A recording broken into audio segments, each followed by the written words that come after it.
Hello friends, নমস্কার everyone. দেখুন এই যে পুদিনা আমি বসিয়েছিলাম, কি সুন্দর হয়ে গেল। দেখুন পুদিনার না অনেক গুণাগুণ আছে। আমি একটু তুলবো পুদিনা, ওই জন্য এসছি। কাটিং করে দিই, আরও অনেক হবে। আর আমার একটু পুদিনার দরকার আছে আজকে। তো দেখুন কি সুন্দর পুদিনাটা, এটা দিয়ে আজকে কিছু একটা বানাবো। এভাবে তুলে নিই গোটা কতকগুলো পুদিনাটা মশলা হিসাবে ব্যবহার করব। দেখুন এটা তুলে নিলাম। এটা কাটিং যত করবেন তত ভালো হয়। অনেক নোটস হয়, একটা নোটস থেকে অনেক নোটস হয়। এ দেখুন ভরে যাবে ভরে যাবে। আরেকটা সেম আছে, ওখান থেকে কিছু নিয়ে নেবো। এখানে কতগুলো নিলাম, বেশি লাগে না পুদিনা, খুব বেশি হলে খুব একটা রান্নাতে টেস্টি হয় না। এখানে আছে এই যে,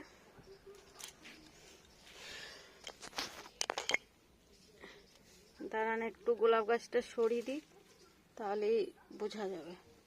এই দেখুন,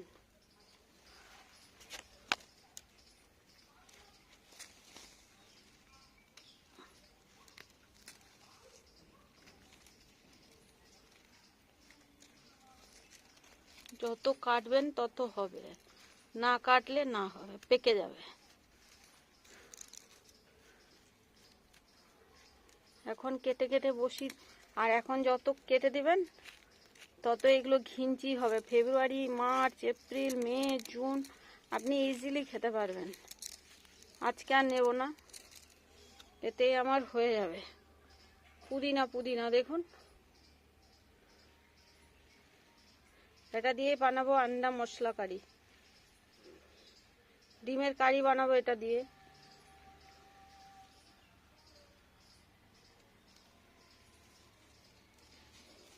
সবাইকে অসংখ্য ধন্যবাদ ভিডিও দেখার জন্য, শেয়ার করার জন্য, লাইক করার জন্য, সাবস্ক্রাইব করার জন্য। আর অনেক অনেক ভালোবাসা, অনেক অনেক ভালোবাসা ফ্রেন্ডস।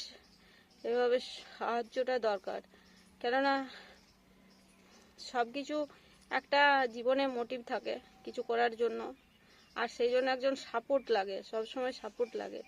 আর এটা একটা অন্যরকম, তো এখানে অনেক সাপোর্টের প্রয়োজন। তো সেই জন্য সবাইকে রিকোয়েস্ট, সাপোর্ট করুন প্লিজ। দেখুন ভিডিও কষ্ট করে, সময় বের করে, কষ্ট না হয় না, কিন্তু মনের ইচ্ছাটা সব থেকে বড়। তো যাই হোক, দেখুন এইভাবে। সবাইকে অসংখ্য ধন্যবাদ। ফেলে দিই, চল তারপরে তুলে নেব।